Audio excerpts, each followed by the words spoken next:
பலர் நினைக்கிறார்கள், யாராவது ஒரு ஆவிக்குரிய நபர் அவர்களுக்காக ஜெபித்தால் அவர்கள் தேவனை சந்திக்க முடியும் என்று. அதனாலே அவர்கள் இடமிடமாக செல்கிறார்கள். நீண்ட நீண்ட வரிசைகளில் நிற்கிறார்கள். யாராவது அவர்களுக்காக ஜெபிக்க வேண்டும் என்பதற்காக. சிலர் இது கூட நம்புகிறார்கள், மத சடங்குகளின் மூலம் தேவனை சந்திக்க முடியும் என்று. ஆனால் அவர்கள் எதிர்பார்த்த அற்புதம் நடக்கவில்லை என்றால் அவர்கள் மனமுடைந்து போகிறார்கள். பரப்பங்கு எங்காவது வேறு இடத்தில் ஒரு அற்புதம் நடந்ததாக கேட்கிறார்கள் என்றால் அவர்கள் மீண்டும் அங்கே ஓடுகிறார்கள்.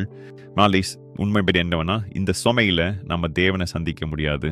இந்தியாவில் எம்பி ஸ்டடி படிக்கும் ஒரு சகோதரி உள்ளார். அவருக்கு சிறு வயதிலிருந்தே போலியோ உள்ளது. அவர் நடக்க முடியாது. மேலும் அவரது கால்களிலும் இடுப்பிலும் அதிக வலி உள்ளது. ஒரு நாள் நான் அவருடன் வீடியோ கால் மூலம் பேசினேன். அவரது தந்தை ஓய்வு பெற்ற போலீஸ் அதிகாரி. அவர் சில சமயம் வேதாகமம் படிப்பதாக கூறினார். அப்பொழுது நான் அவரிடம் ஒரு கேள்வி கேட்டேன். நாம் தேவனை எப்படி சந்திக்க முடியும்? நாம் தேவனை சந்திப்பது யாராவது நமக்காக ஜெபித்ததினால் அல்ல. நாம் மத சடங்குகள் மூலம் தேவனை சந்திக்க முடியாது. நாம் தேவனை சந்திப்பது அவருடைய வார்த்தையில் நம்பிக்கை வைத்து அதை செயல்படுத்தும் போதுதான். நம்பிக்கையின் முதல் அர்த்தம் தேவன் உண்மையாக இருக்கிறார் என்பதை நம்புவது. ஆனால் அதைவிட முக்கியமானது அவருடைய வாக்குறுதிகளில் நம்பிக்கை வைப்பது. சேர்ந்து யோசிச்சு பாருங்க. யாராவது உங்கள்கிட்ட போய் சொன்னா, இந்த வேலை பை நான் உனக்கு பரிசு தருவேன், அப்போது நீங்கள் அந்த வேலையை ஏன் செய்வீர்கள்? ஏனில் அந்த நபர் தனது வாக்குறுதியை நிறைவேற்றுவார் என்று நீங்கள் நம்புகிறீர்கள்.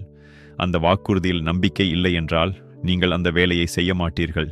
அதேபோல் தேவன் நமக்கு பல வாக்குறுதிகளை கொடுத்துள்ளார்.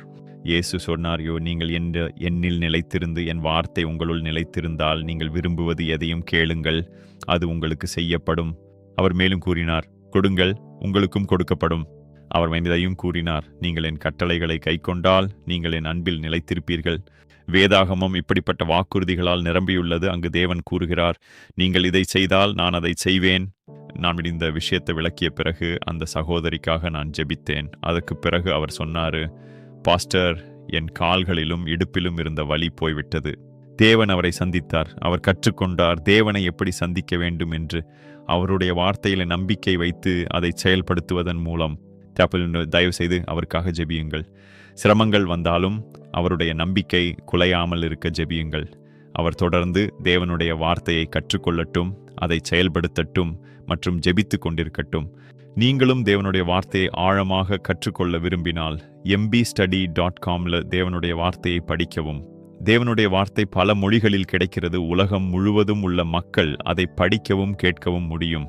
நாம் தேவனுடைய வார்த்தையை அறிந்து அதில் நம்பிக்கை வைத்து அதை செயல்படுத்தும் போது நாம் தேவனை சந்திக்கிறோம். மேலும் அவருடைய செயல்களை நமது வாழ்க்கையில் அனுபவிக்கிறோம். தயவு செய்து இந்த ஊழியத்திற்காக ஜெபியுங்கள்.